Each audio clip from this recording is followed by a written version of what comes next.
Doctor Dhanashree Shejwalkar,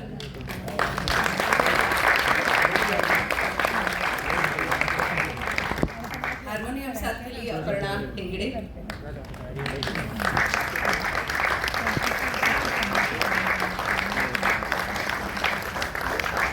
बासरी साथ केदार गोखले,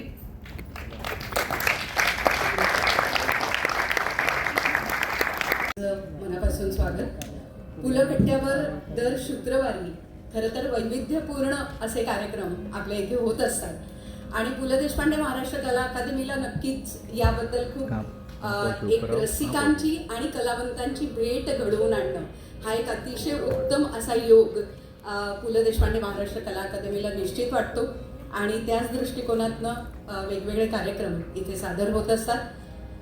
नुकताच कालिदास दिन झालेला आहे आणि त्या अनुषंगाने त्या पार्श्वभूमीवर आजचा एक विशेष कार्यक्रम संस्कृत वैभवम हा सादर होणार आहे. खरं तर महाकवी कालिदास विरचित मेघदूत आणि त्या मेघदूतातले निवडक श्लोक, त्याचं रसग्रहण आणि त्याचं गायन असा हा एक सुरेख संगम आहे. महाकवी कालिदासाचं मेघदूत म्हणजे विरह, प्रेम आणि निसर्ग याचं एक अद्भुत काव्यरूप आहे असं म्हणायला हरकत नाही.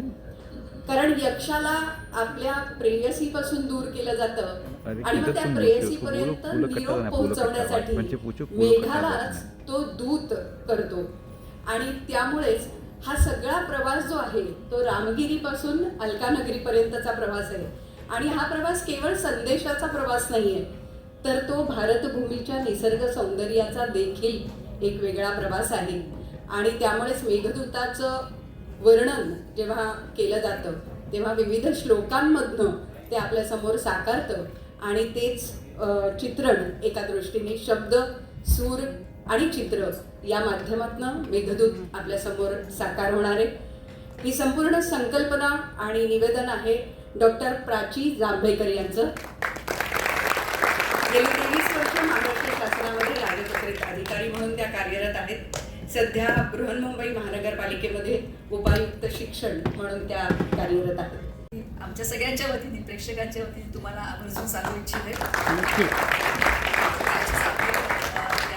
एक धडाडीचे अधिकारी म्हणून खूप वर्षांपासून ओळखते, पण त्यांची ही बाजू मला माहीत नव्हती. एक कलाकार म्हणून असलेली त्यांची बाजू मला काही दिवसांपूर्वीच कळली, ज्यावेळेस 3-4 महिन्यापूर्वी माननीय सांस्कृतिक कार्यमंत्री महोदयांच्या संकल्पनेतून BMC शाळेतल्या 75,000 मुलांसाठी आपण एक चित्रकला स्पर्धा घेतली होती आणि त्या सगळ्या स्पर्धेच्या संयोजनासाठी आम्हाला मॅडमने अतिशय उत्तम असं सहकार्य केलं होतं आणि 75,000 मुलं त्या सगळ्या याच्यात सहभागी झाली होती. त्यानंतर एक सुंदर कार्यक्रम आपण इथे सादर केला होता आपल्या मुलं कट्ट्यावर, म्हणजे खरा जो कट्टा आहे खाली आपल्या आवारात तिथे. आणि त्यावेळेस महानगरपालिकेच्या शाळांमधल्या मुलांचं अतिशय उत्कृष्ट असं सादरीकरण आम्हाला अनुभवायला मिळालं होतं आणि शिक्षण हा विषय त्यांच्याकडे आहे महानगरपालिकेत आणि त्यांची संपूर्ण प्रेरणा या सगळ्या कार्यात असते असं आम्हाला त्यावेळेस आवर्जून जाणवलं. आणि त्यानंतर मग पु ल कट्ट्याचा विषय निघाला आणि त्यांनी म्हटलं की अरे असं असं करता येईल का, तर आम्ही म्हटलं अगदी अवश्य आपण केलंच पाहिजे, कारण संस्कृत आपली भाषा, त्यानंतर त्याचा मराठीत केलेला इतका सुंदर भावानुवाद, त्याचं इतकं सुंदर सादरीकरण झालं आणि वेगवेगळे राग म्हणजे मला खूपच त्यांचं कौतुक वाटतं की स्विच ऑन स्विच ऑफ किती पटकन झटकन त्यांनी केलं आणि सगळ्या रागांमधून आपल्याला सफर घडवली त्या मेघा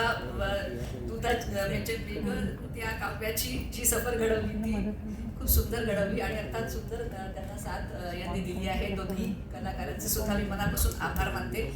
डॉक्टर जयराज फाटक सर आणि सौभाग्यवती फाटक या ठिकाणी उपस्थित होते. त्यांना दुसऱ्या एका मिटिंगला जायचं असल्यामुळे त्यांना जावं लागलं आणि राजश्रीताई आपले सुद्धा आवर्जून मी आभार व्यक्त करते, कारण या निमित्ताने आपण आमच्या पु ल कट्ट्यावर आला आहात आणि कट्ट्यावर आणि कट्ट्याचे अर्थातच आमचे नेहमीचे श्रोते जे आवर्जून कट्ट्याची वाट बघत असतात. दर शुक्रवारी आपला हा पु ल कट्टा असतो. पुढच्या शुक्रवारी सुद्धा आपण अलीकडेच दिवंगत झालेल्या विजयाबाई मेहता यांच्यावर कार्यक्रम सादर करणार आहोत, तर आवर्जून आपण यावं असं मी या निमित्ताने सांगते. आणि प्राचीताई पुन्हा एकदा खूप मनापासून आभार. इतका सुंदर कार्यक्रम आज आणि मेजवानीच दिली असं सगळ्यांचं